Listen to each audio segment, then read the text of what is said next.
जय हिंद प्यारे बच्चों। बहुत बहुत स्वागत है आपका भारतवर्ष क्लासेस में। तो प्यारे बच्चों, अब आप एक नए क्लास में नए कक्षा में प्रवेश किए हो, कक्षा 7 में। और इसमें आज हम इसके प्रथम कविता चाहता हूँ को पढ़ेंगे और इसके अर्थ को भी समझेंगे। एकदम आराम से समझेंगे बच्चा। उसके बाद इसके MCQ क्वेश्चंस, प्रश्न उत्तर सभी कुछ हम करने वाले हैं। बस आपको जुड़े रहना है, शानदार तरीके से आपको वीडियो में बने रहना है।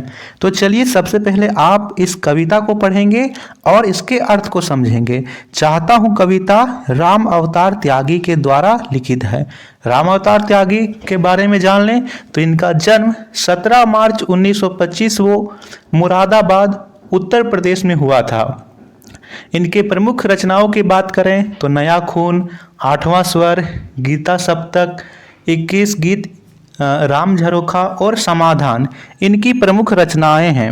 ठीक है बच्चा, चलिए इस कविता की बात करें। इस कविता के बारे में हम संक्षेप से जानें, इनका सारांश जानें तो यह कविता देशभक्ति की भावना से ओतप्रोत है। ठीक है, इस कविता में कवि अपना सब कुछ, सर्वस्व मातृभूमि को समर्पित कर देना चाहता है। यह कविता आज़ादी की लड़ाई के समय है और उस समय की रचनाओं में अपने जान तक कुर्बान करने की यहाँ पर बात कही जाती थी और उसी प्रकार से ये कविता संबंधित है।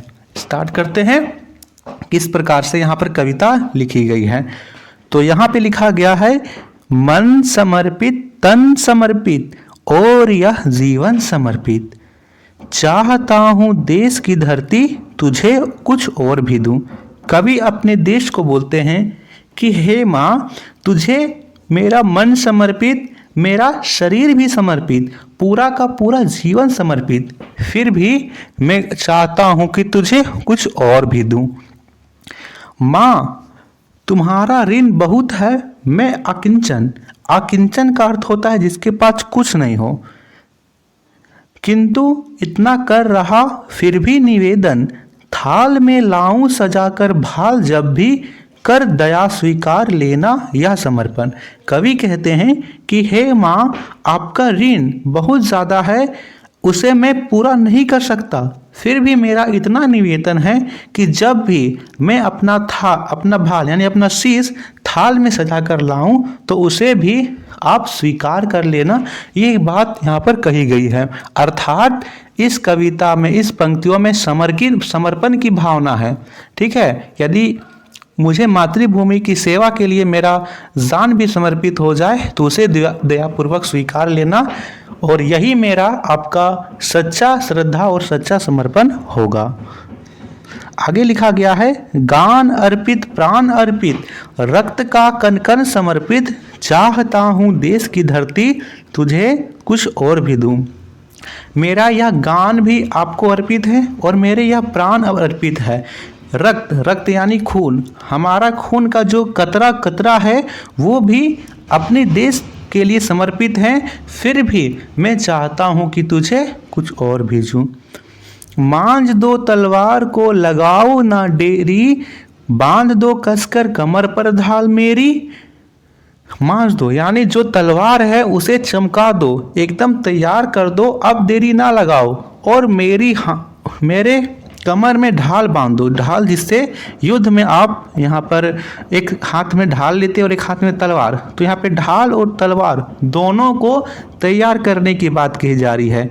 भाल पर मल दो चरण की धूल थोड़ी, शीश की छाया घनेरी, मेरे भाल पर अपने आशीष स्वरूप ये धूल लगा दो और सिर पर आशीष दे दो।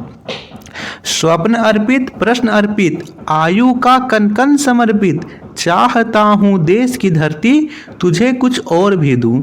ठीक है, वह स्वप्न भी अर्पित करना चाहते हैं, प्रश्न भी अर्पित करना चाहता है, और मेरे जीवन का कितना भी आयु हो वो सभी कुछ आप पर समर्पित करना चाहते हैं। आगे लिखा हुआ है, तोड़ता हूँ मोह का बंधन क्षमा दो, गांव मेरे द्वार घर आंगन क्षमा दो, आज सीधे हाथ में तलवार दे दो और बाएं हाथ में ध्वज को थमा दो। ठीक है, यहाँ पे इस पंक्तियों में कवि युद्ध में जाने से पूर्व सभी प्रकार के मोह के बंधन से मुक्त होना चाहते हैं।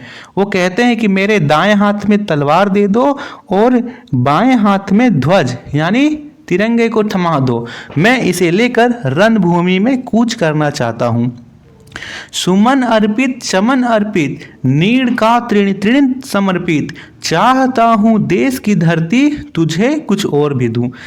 या पुष्प भी अर्पित है, चमन भी अर्पित है, एक एक चीज सब आप पर समर्पित है। और चाहता हूं देश की धरती तुझे कुछ और भी दूं। तो ये था बच्चा इस कविता का भावार्थ। आपको वीडियो पसंद आती हो तो प्लीज़ वीडियो को लाइक कीजिएगा, और आप नए हैं भारत क्लासेस पर तो सब्सक्राइब जरूर कीजिएगा। नेक्स्ट वीडियो में इसके MCQ क्वेश्चंस और साथ ही साथ इसके प्रश्नोत्तर को भी करेंगे। धन्यवाद बच्चा।